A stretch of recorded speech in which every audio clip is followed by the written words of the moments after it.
This video right here is for anybody who is going through something so hard and so big that you think that you'll never get through it. And maybe you're feeling a little bit discouraged and like you're stuck and you're hopeless and you just think this is never going to work out and I'm going to be miserable forever. Please, please, please watch. This afternoon, I had the most profound sliding doors moment that I think I've ever had in my entire life, and I want to tell you about it. Like, you guys, it hit me so hard that I started crying on the side of a mountain with other hikers walking past, thinking there was something wrong with me. By the way, I'm Jenny Gage, and this is Life Take Two, where I share my escape from my Mormon trad wife life and the new life that I'm now living. And somehow today, those two lives converged in some weird glitch in the vortex.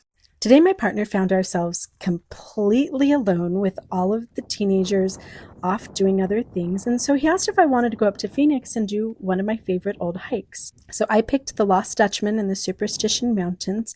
And as we were hiking up to Praying Hands, I found myself sitting on a bench that I have sat on hundreds of times.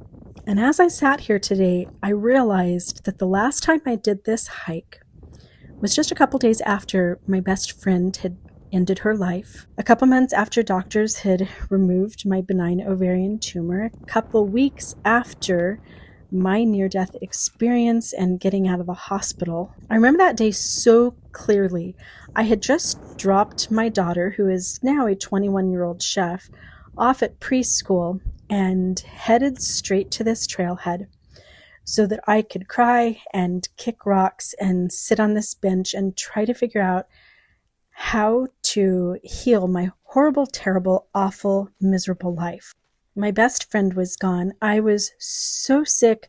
I think it took me 2 hours to get up a pretty short trail. And honestly, it was the single worst, darkest time of my life, and I'm really not sure how I survived it. I was only a 36-year-old woman at the time. I had a house full of young kids who very much needed me, so I was fighting to stay alive for them while also just sometimes wishing that I wouldn't make it at all. But the worst thing of all is that I was married to an abusive man, and as my health declined, his anger towards me grew.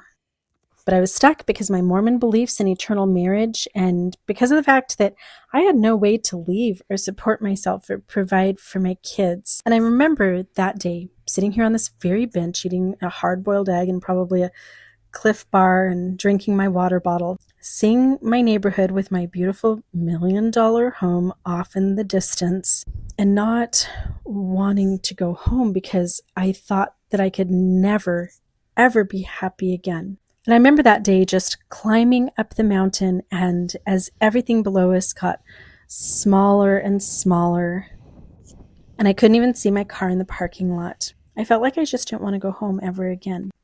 I would barely make it through that time in my life, and it still shocks me sometimes that I'm here today. But here, I definitely am. And I don't want you to think I'm crazy or anything, but as I hiked this trail beside my sweet partner, Kevin, who's carrying the pack for me because I think I may have dislocated a rib over Christmas, long story, I felt like I could feel the spirit, the essence of 36-year-old me walking along beside me, almost like me and the ghost of my past self were walking this trail side by side, matching each other's strides. There were little places along the way that flooded me with memories of hiking with my sister when we had newborn babies in our backpacks. And then as the kids grew and I had 2, 3, 4 of them trailing behind me.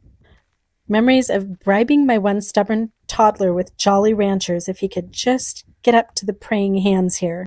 Memories of the anxiety that I had standing on this very spot overlooking the valley with Jake, who hated me and made my life so miserable. And I wish that I could just reach through time and take the hand of 36-year-old me on this very trail and tell her, this thing that you're going through is not going to last forever.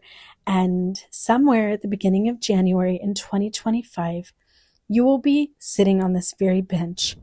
You will be walking on this very path. Kevin wants me to show you how tiny he is in comparison to this big rock. And I think that that is just the most beautiful allegory. That as tiny as you feel in contrast to those huge challenges that you're facing, you will overcome them.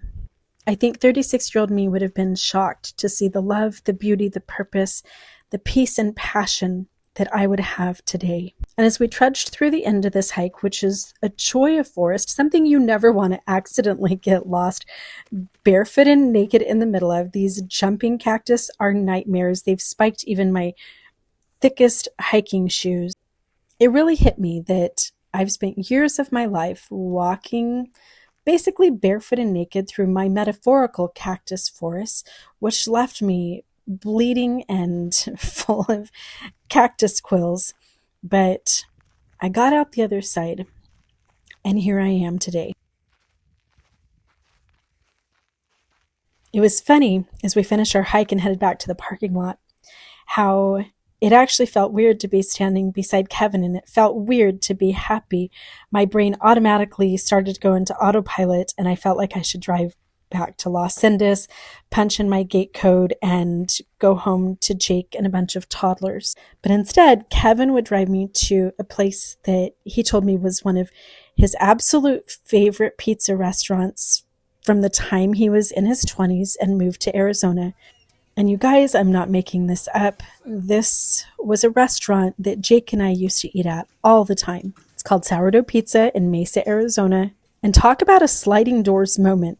Kevin and his wife and kids, and me and Jake and my kids could have been dining in the same restaurant at the same time, and we were total strangers. And it just felt like the perfect bookend on this very time warpy serendipitous day to sit down in a booth that I had eaten in for so many years with an all new partner and an all new life, but also the same absolutely delicious sourdough pizza.